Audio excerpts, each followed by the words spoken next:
Okay so traces का ये जो थियरी क्वेश्चन है हर एग्जाम में नॉर्मली दिखाई देता है टाइप्स ऑफ ट्रेसेस। तो पहला टाइप है डेफिशिएंट, सेकंड है परफेक्ट, तीसरा है रिडंडेंट।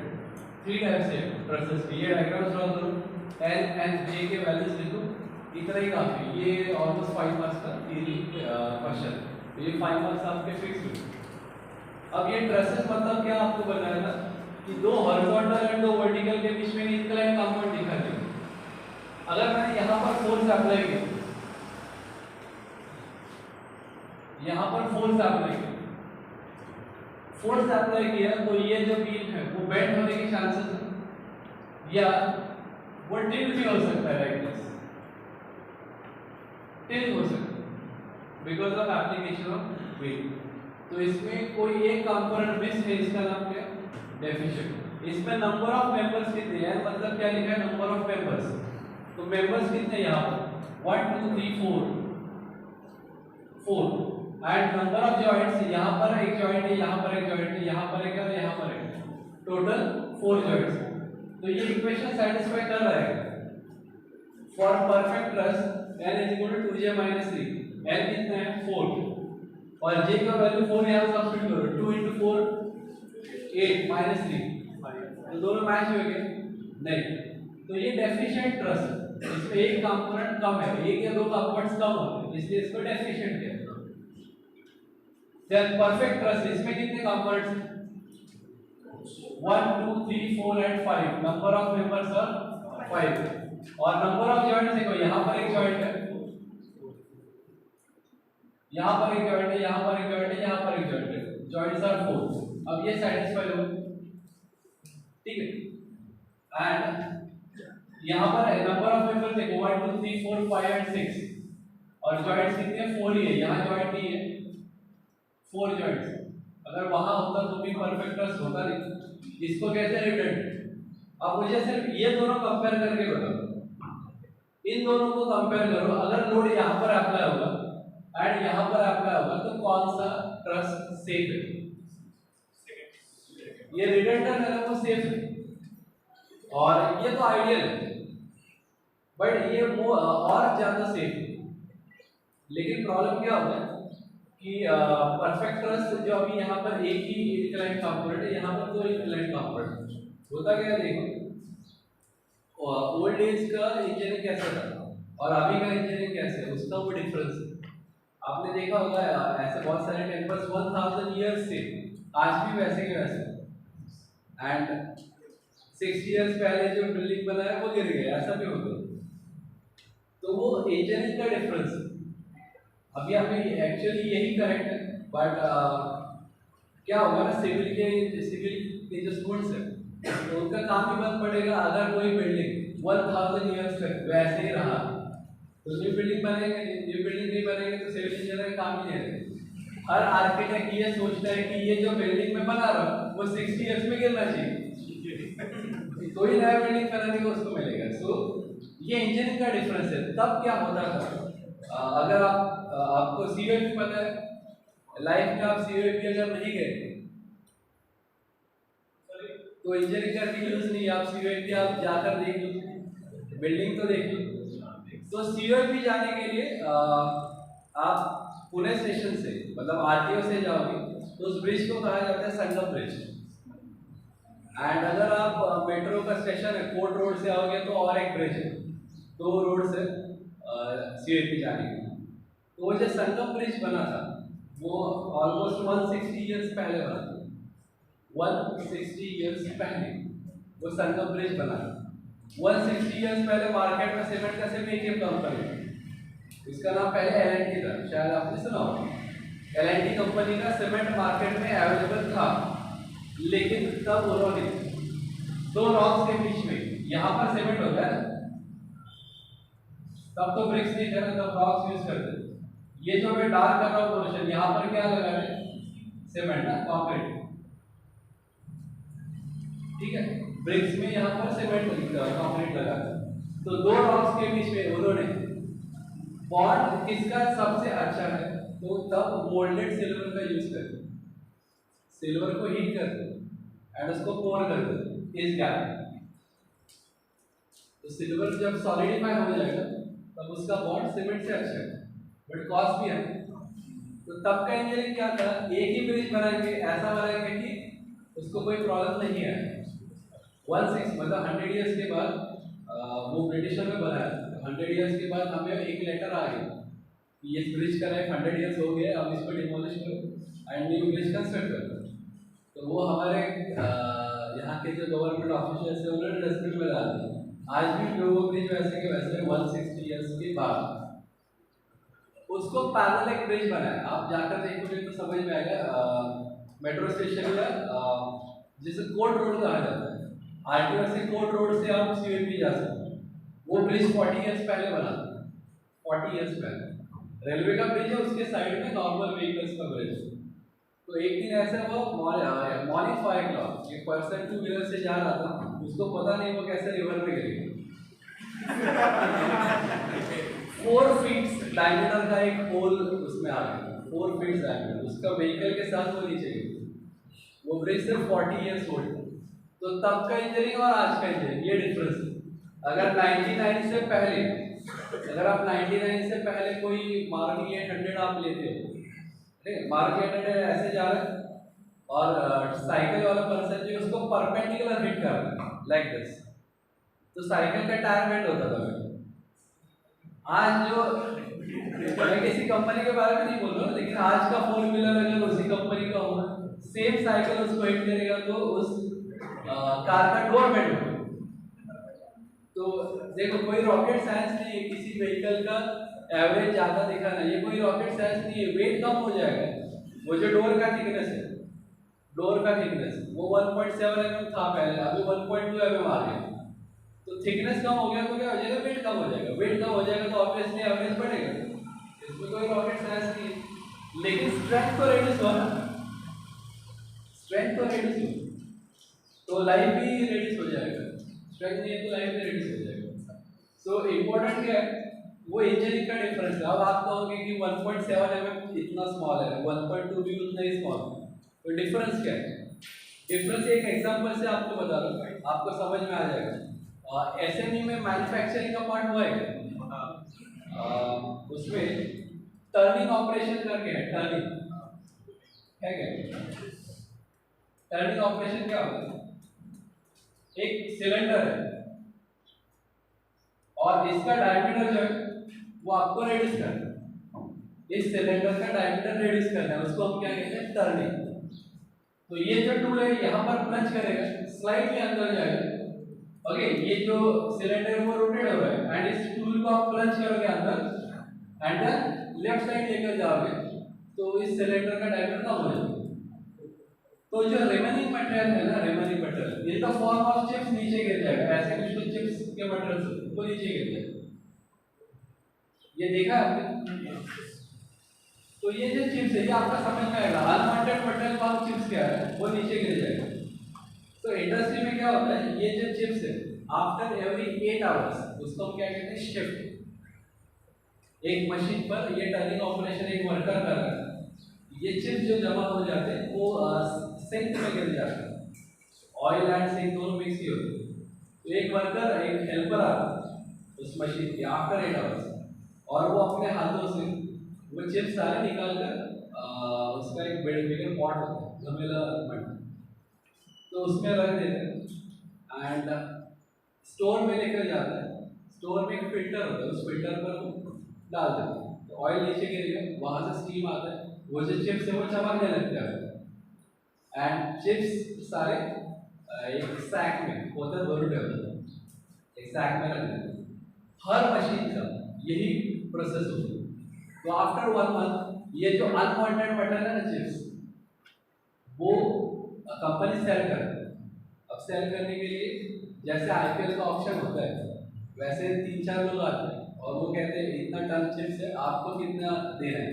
ऑप्शन होता है और वो ऑप्शन जो जीतेगा वो लेकर जाएगा। आपने कभी सुना है, आपने पंच किया, पंच करने के बाद वो जो पेपर है वो तो आपको रिक्वायर्ड है, लेकिन वो जो होल्स है ना पेपर में उसके कोई पैसे देता है अगर मिलने लगे तो?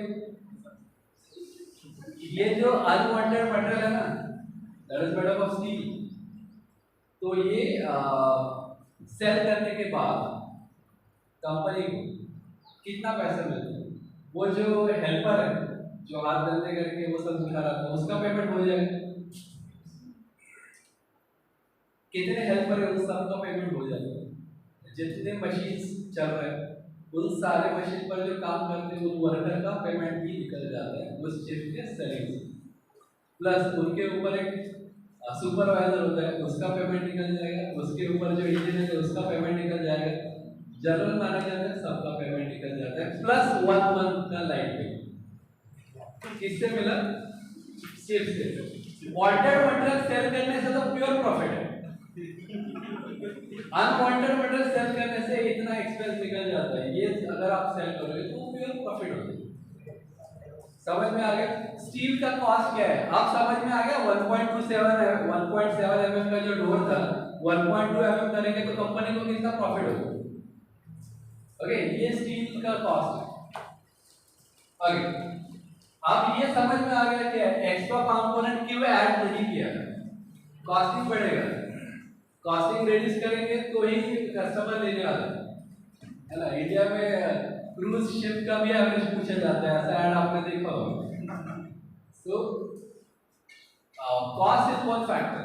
हमारे यहाँ मारुति के व्हीकल चलते हैं, टाटा के व्हीकल चलते हैं, ठीक है, अभी टाटा के व्हीकल्स को भी इम्पैक्ट टेस्ट जिसको कहते हैं सेफ्टी फीचर वो 5 स्टार अब आ चुका है, लेकिन पहले नहीं था। नॉर्मली फॉरेन के जो व्हीकल्स उसमें पोलो व्हीकल पता है उसके सेफ्टी फीचर बहुत ही अच्छे थे।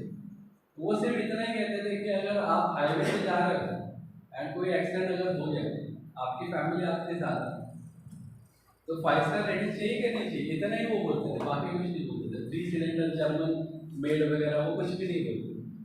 लेकिन आप नहीं बोल सकते बिकॉज इंडियन व्हीकल्स में भी 5 स्टार इम्पैक्ट का रेटिंग आता है। ओके, सो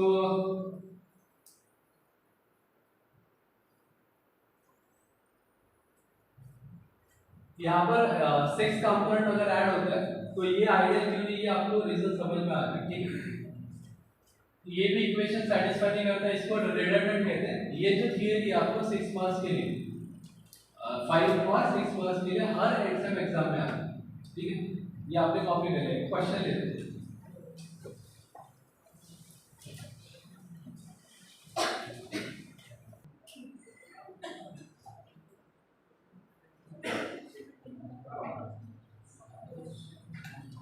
Okay, so procedure आपने कॉपी कर लिया।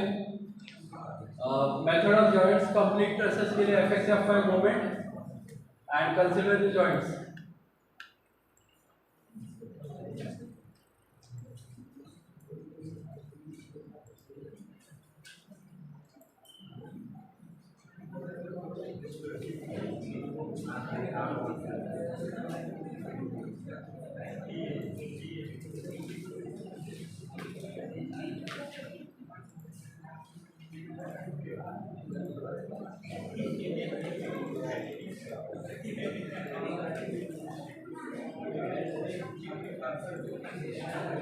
ओके, देख इस ट्रेसेस में कितने नंबर ऑफ मेंबर्स हैं या कितने जॉइंट्स हैं देखने की जरूरत नहीं, उन्होंने कहा ही नहीं है कि ये प्रूफ करो परफेक्टनेस। लेकिन अगर कहा तो नंबर ऑफ मेंबर्स कितने हैं,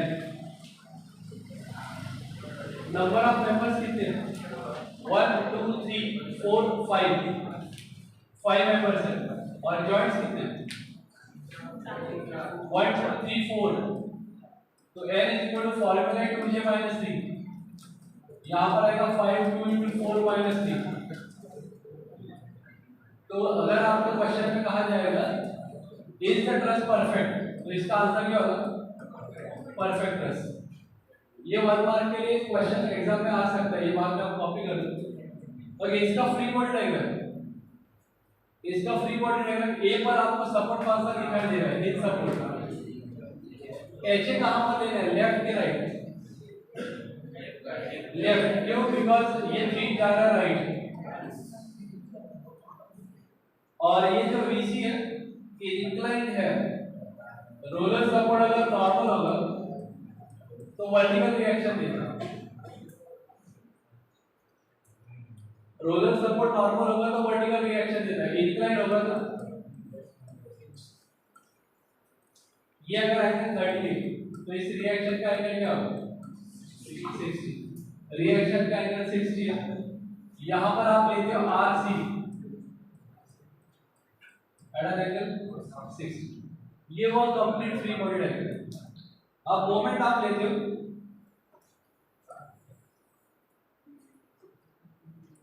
कौन से पॉइंट पर मोमेंट लेना इजी रहेगा, लेट अस से ए पॉइंट पर, आप सी पर भी मोमेंट ले सकते हो। ए पर मोमेंट लेते हो तो इस 3 का डिस्टेंस कितना है, 3 का डिस्टेंस 1.5, और कैसे जाएगा, ये जाएगा क्लॉकवाइज माइनस, और ये जो 4 है इसका डिस्टेंस है 2, ये भी जाएगा क्लॉकवाइज। आरसी को रिजॉल्व करो, एक्स कंपोनेंट जो होगा ए से पास होगा, सिर्फ वाई कंपोनेंट बचेगा, वो होगा RC sin 60 into total distance कितना है 4, और एंटी क्लॉकवाइज जाएगा इसलिए पॉजिटिव। यहां से कौन सा आंसर आएगा आरसी का, जब समेशन f1 में आरसी sin 60 अपवर्ड जाएगा, v अपवर्ड जाएगा, एंड 4 डाउन, यहां से कौन सा आंसर आएगा va का, एंड समेशन fx में h लेफ्ट साइड हमने लिया था, rc भी लेफ्ट साइड लिया है, उसका एक कंपोनेंट एंड माइनस एक प्लस 3, ये आंसर नहीं आएगा, एससी एंड आरसी का आंसर नहीं आएगा, वो बाद में आ जाएगा। तो ये 3 equations FED and perfect trust, ये पहले कॉपी कर लो।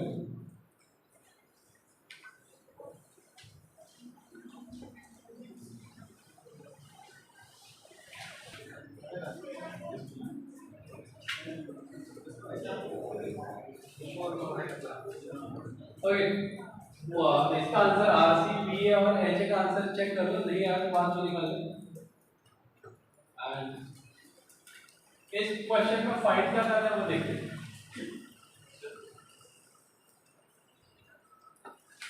क्वेश्चन रीड करो, determine forces in the members AD, ये पॉइंट यहाँ पर है, ये डी पॉइंट है, यहाँ पर फोर्स फाइंड करना है, बीडी में फोर्स फाइंड करना है, एज वेल एज बीसी में फोर्स फाइंड करना है। तो जॉइंट मेथड में ऐसा सेपरेट नहीं आता, सारे जॉइंट्स के आंसर्स आपको मिल जाएंगे। अगर ये फोर्स यहाँ पर अप्लाई हुआ और ये 3 फोर्स यहाँ पर अप्लाई हुआ, तो इस रॉड में एक फोर्स क्रिएट होगी, इसमें भी टेंशन होगा, इसमें भी रिएक्शन आएगा, तो इन रॉड में जो रिएक्शन आता है टुवर्ड्स द सेंटर में। अगर जॉइंट कंसीडर कर रहे हैं हमें, तो जॉइंट बी कंसीडर करें। जॉइंट बी क्यों कंसीडर कर रहे हैं, बिकॉज एक ऐसा जॉइंट है जहां पर 2 ही एंगल्स हैं। कौन से एंगल से बताओ, जॉइंट बी पर एक ये जो टेंशन है जिसको फोर्स मेंबर कहा जाता है, ये फोर्स मेंबर है बीडी, एफबीडी ऐसे लिखते हैं। ये फोर्स मेंबर कहा जा रहा है एफ बीसी, राइट, और ये फोर्स मेंबर कौन सा है, एफ एबी, और 4 कहा जा रहा है डाउन। अगर आपने एक जॉइंट कंसीडर कर लिया, जॉइंट कंसीडर करने से पहले ही आपको पता होना चाहिए इसमें अननोन्स कितने आने वाले हैं, कितने अननोन्स, 3 अननोन्स है, और हमारे पास 2 इक्वेशन है, summation fx0 summation fx0, answer आएगा नहीं आएगा। आप प्रेजेंट के क्वेश्चन में जो सेकंड स्टेप है उसमें ऐसा जॉइंट फाइंड करो जहां से आंसर आएगा, इसमें एक आंसर आ जाएगा आपको एफबीडी, लेकिन दूसरा आंसर नहीं आएगा, और नहीं आया तो पेपर में कंफ्यूजन हो सकता है। तो ऐसा जॉइंट कंसीडर करो जिसका आंसर आपको मिलेगा, जॉइंट सी का भी आंसर मिलेगा और जॉइंट ए का भी आंसर मिलेगा। रीजन क्या है, बिकॉज एच ए बी आपको पता है, एच ए एंड बी आपको पता है, अभी आपने फाइंड किया, ये फोर्स मेंबर है एफ एडी, और ये जो फोर्स मेंबर है वो है एफ एबी। लेकिन ये एंगल पता है क्या, ये जो एंगल है थीटा वो आपको पता है, वो आप फाइंड कर सकते हो tan theta is equal to, ये डिस्टेंस कितना है 1.5 एंड हॉरिजॉन्टल डिस्टेंस है 2। थीटा का आंसर बताओ। 1.5 डिवाइडेड बाय 2 मतलब 3/4 जाएगा 36.87 कितना है? ये आप याद रखो tan theta 3/4 so that paper में आपका टाइम बच जाएगा।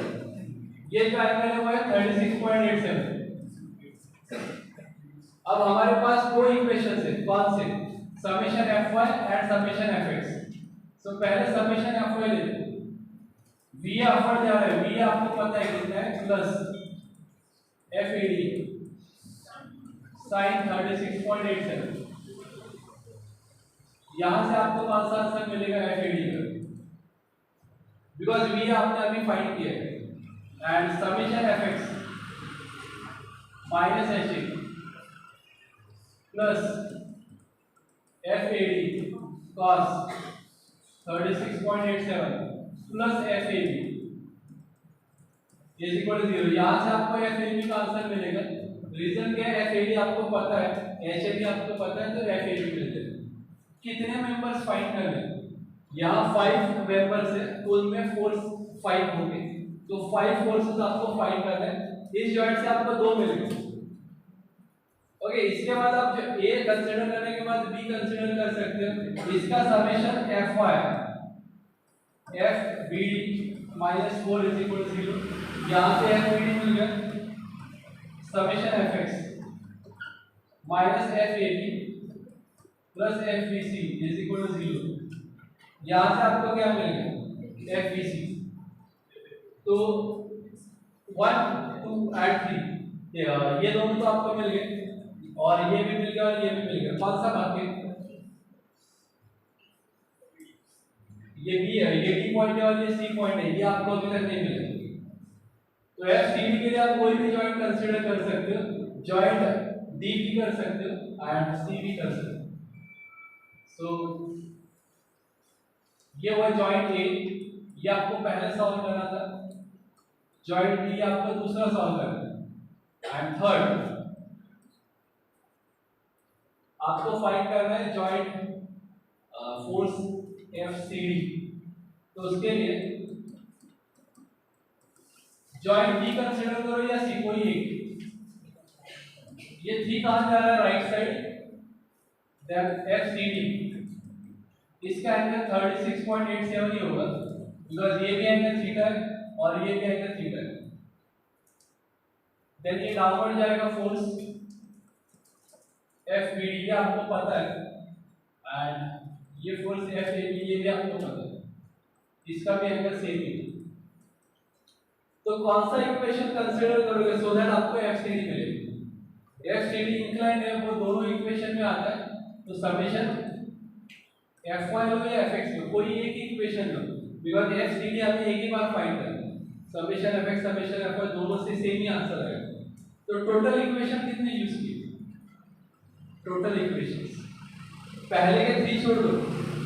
जॉइंट ए के 2 इक्वेशन, जॉइंट बी के 2 इक्वेशन, टोटल 4, और जॉइंट डी का एक इक्वेशन 5। मेंबर्स कितने फाइंड किए? 5 1 2 3 4 5।